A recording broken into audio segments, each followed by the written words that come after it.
7:00 pa lang ng umaga, nasa MRT3 Cubao Station na ang gurong si Rizali.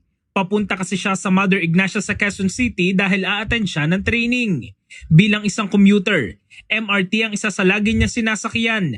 Kaya laking tuwa niya nang malaman niyang may libreng sakayang MRT3 para sa mga kababaihan. Napakalaking tulong sa amin na Women's Month ay nabibigyan kami ng pagpapahalaga. Kasi nakapila na ako doon, tapos nakita kung bakit ako pinapalipat ni Kuya. It's Women's Month. So isang malaking uplifting sa aming mga kababaihan na nabigyan ng pagpapahalaga kahit isang araw lang na libre ang sakay. Malaking bagay sa amin. Isa lamang si Rizali sa libu-libong kababaihan na naserbisyohan na libreng sakay ng MRT3. Ayon sa pamunuan, ang libreng sakay ay bahagi ng kanilang pakikiisa sa International Women's Day at pasasalamat na rin at pagkilala sa mga kababaihan. Gaya ng MRT3, naghandog din na libreng sakay ngayong araw ang LRT2. Bukod dito, magkakaroon din sila ng libreng gupit para sa unang 30 pasahero sa March 12 sa Antipolo Station at March 19 at 26 sa Cubao Station.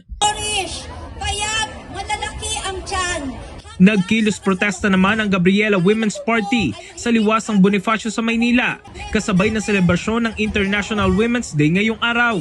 Ayon sa Gabriela, ang araw na ito ay kasaysayan ng paglaban ng mga manggagawang kababaihan para sa makatarungang sahod, karapatan sa paggawa at laban sa pasismo. Kasama ang ibang progresibong grupo, panawagan nila na presyo ay kontrolin at tanggalin ng VAT sa pagkain at gastusin. Bukod dito, ipinanawagan din nila ang iba't ibang mayoryang isyu sa bansa.